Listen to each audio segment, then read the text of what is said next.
Rugby Magazine vous invite ce midi dans les Landes à Peyrehorade, un club historique du rugby français qui va fêter ses 120 ans cette saison. Ce club a formé quelques-uns des meilleurs demi d'ouverture français.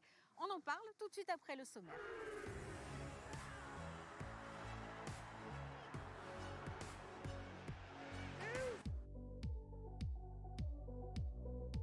Électrochoc attendu au Stade Rochelet, 9e de top 14. Les Maritimes doivent un sursaut d'orgueil à leurs supporters face à Perpignan.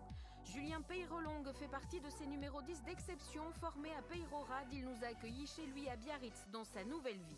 Et puis l'amitié entre supporters de clubs adverses, c'est possible. Démonstration à Bayonne avec les Auvergnats de l'ASM.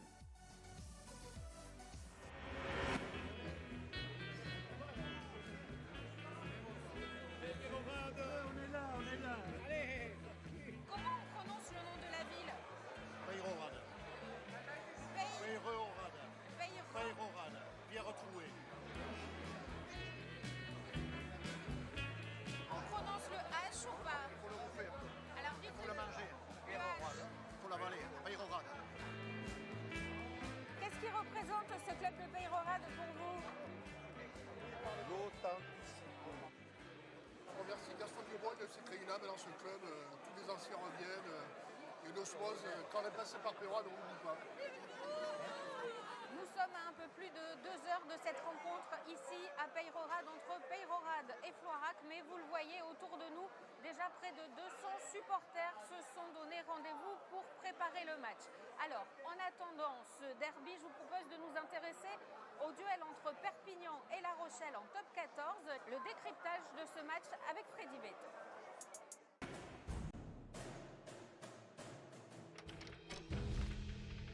Perpignan, La Rochelle, le 12e de top 14 accueille le 9e. Une affiche déséquilibrée sur le papier. Depuis le retour de l'USAP en élite, les Maritimes ont remporté 5 des 6 confrontations. Mais à l'aube de ce nouveau duel, l'équipe de Ronan O'Gara manque de garantie. Une seule victoire à l'extérieur, 17 points marqués en moyenne seulement pour 22 encaissés. La Rochelle est loin des standards d'un prétendant aux phases finales. Sa dernière défaite à Lyon a courroucé l'entraîneur irlandais. Réaction attendue. On va se tester sur notre conquête, on va se tester sur notre défense. On sait que le stade là-bas aussi n'est pas facile. Et ouais, ça va être une guerre de tranchées. La victoire des Lyonnais a fait reculer les Catalans d'une place au classement. Pour reprendre leur marche en avant, les Perpignanais voudront poursuivre leur invincibilité à Aimé Giral débuté il y a 5 matchs, à condition de soigner leur attaque, la deuxième plus mauvaise à domicile. D'ailleurs, les deux équipes sont peu prolifiques. 39 essais, 315 points pour l'USAP. 34 essais, 318 points pour La Rochelle. Un duel qui se disputera sans les internationaux et sans Grégory Aldrit, blessé. Avec son capitaine, le champion d'Europe ne perd jamais. Sans lui, il a du mal à gagner. Le seul match à domicile ce week-end en top 14 se jouera au Hameau à Pau. La section paloise reçoit Toulon. Bayonne aura un déplacement compliqué à Montpellier. Les Héroltais reviennent en forme. Ce sera également compliqué pour l'UBB en déplacement à Castres. On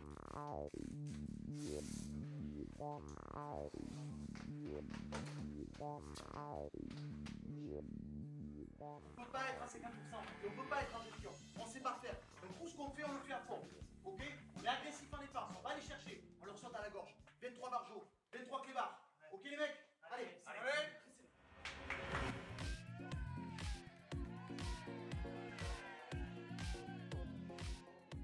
Des années 80 jusqu'à l'an 2000, le club de Peyrehorade a formé quelques-uns des meilleurs numéros 10 français. Jeff Dubois, Titou Lamaison, bien sûr, mais aussi Julien Peyrelongue.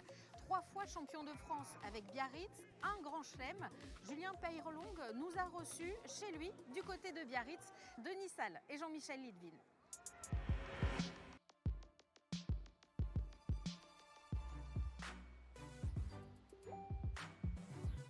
14 ans, en rouge et blanc, Julien Peyrelongue a beau venir de Peyrehorade, c'est bien à Biarritz qu'il a écrit ses plus beaux souvenirs. Il y est resté après avoir raccroché ses crampons en 2016. Le maître à jouer du BO a dû travailler pour devenir maître d'œuvre dans le bâtiment. Je ne pense pas qu'on soit bon en sortant de l'école. On apprend sur le terrain, il faut faire des chantiers, il faut faire des situations, c'est comme au rugby. Des situations sur le terrain, on les vit et une fois qu'on les a vécues une fois, la fois d'après, on ne reproduit pas les mêmes erreurs. Et le maître d'œuvre Peyrelongue a de l'expérience. Il en a acquis au cours d'une carrière rugbystique exceptionnelle, entre autres 3 boucliers de Brennus. Il se souvient du premier, en 2002.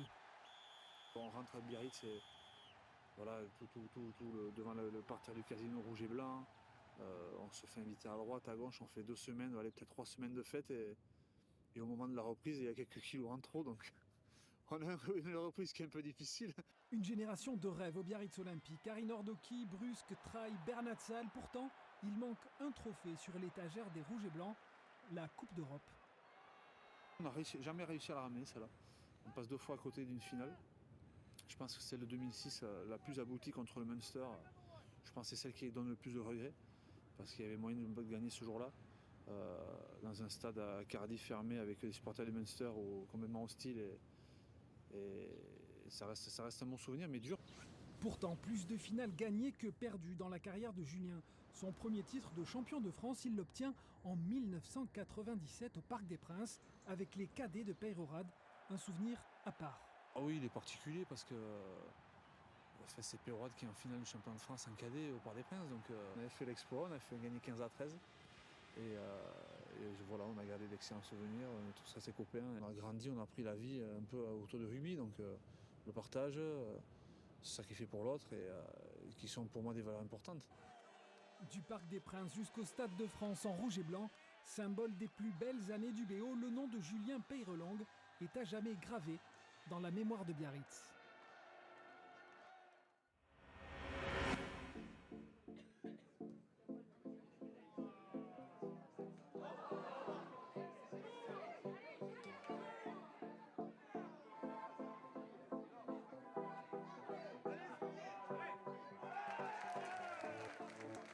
Depuis tout à l'heure, tout le monde nous parle de Gaston. Eh bien, nous avons de la chance puisque nous sommes en compagnie de fameux Gaston. Gaston Dubois, bonjour, célèbre 3e ligne.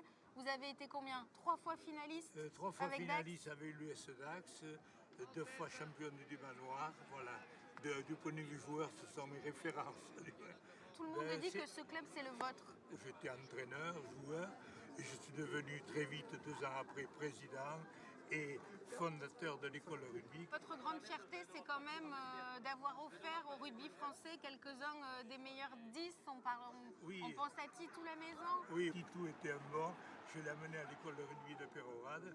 L'année après, il est monté en junior.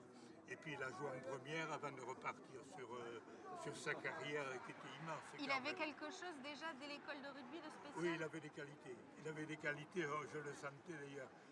On a toujours un côté affectif et sentimental tous les deux d'ailleurs.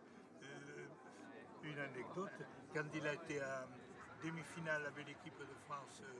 En 1999? Oui, en 1990, il m'a offert son maillot. Ah. Il était venu Il vaut cher celui-là. Oui, il voulait m'offrir le maillot. Il est toujours très gentil. Sur le terrain aujourd'hui, donc il y a François, le fils de Titou, Oui. mais il y a aussi Thomas, votre petit-fils. Oui, mon petit-fils. Et là, Thomas, il est bon en 3e ligne? Oui, il est bon, il a qualité. Mais je pense qu'il avait tout pour faire un bon centre. Bon.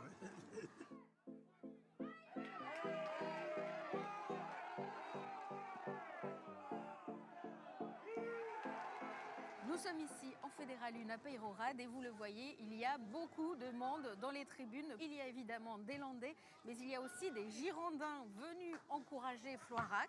En top 14, une belle histoire d'amitié s'est nouée également entre les supporters bayonnais et ceux de l'ASM. C'est le dossier de ce Rugby Magazine préparé par Justine Roy, Marc Lasbarère et Logan Pénès.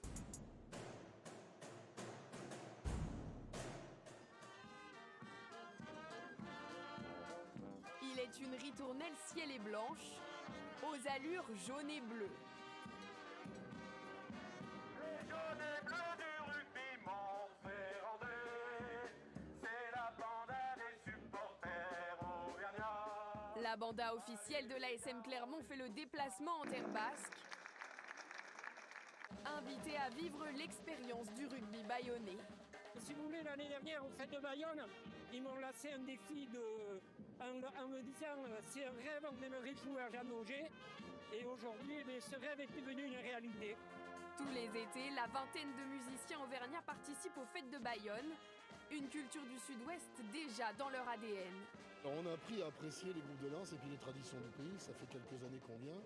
On a découvert qu'il y avait des jeunes qui s'intéressaient aux traditions. Que les traditions ici, elles s'apprenaient, elles se transmettaient. Les gens prennent soin de leur patrimoine et prennent soin de le faire fructifier. En tête de ce patrimoine bayonnais, il y a bien sûr le rugby. Dans l'antichambre du stade Jean Daugé, les supporters s'offrent une première manche avec le match des espoirs. Ils vont être vexés, donc ils vont prendre exemple et vous allez voir ce soir. Et l'amitié, aussi belle soit-elle, n'exclut pas le chambrage. Un peu de chambrage, mais non, ils sont gentils les Bayonnais, on les adore, ils nous aiment. C'est une histoire d'amour. Une histoire d'amour un peu spéciale. Au hasard des rues, les supporters de l'ASM affluent vers la peña officielle de l'Aviron. L'occasion des retrouvailles et de ce moment partagé. On fait la fête ensemble, on s'est rencontrés à Clermont lors d'un repas à l'amicale des supporters montréalais. Et là, on passe un moment merveilleux. De toute façon, c'est Bayonne qui va gagner. Alors, fais attention, pas mollo quand même. Un dernier refrain avant le grand match. Allez, Clermont! Allez, Clermont! Soirée et ambiance particulière également pour certains joueurs qui ont porté les deux maillots. Je savais que les Clermontois seraient présents. Déjà, venir passer un week-end ici, il y a pire, je pense. Et on sait qu'ils aiment beaucoup leur équipe, donc voilà. J'ai eu l'habitude de ces ambiances-là, même si ici ça pousse aussi très très fort. Le match tient le public en haleine jusqu'au coup de sifflet final et la victoire de l'Aviron. La série d'invincibilité se poursuit à Jean Daugé, mais ce soir, l'essentiel est ailleurs. On a vécu c'était le petit plus qui nous manquait de vivre quand on vient faire les fêtes de Bayonne. Le match à Jean Daugé qu'on a vécu aujourd'hui, ça a été exceptionnel. Il se termine en musique, l'émotion dans la voix et le cœur, presque basque.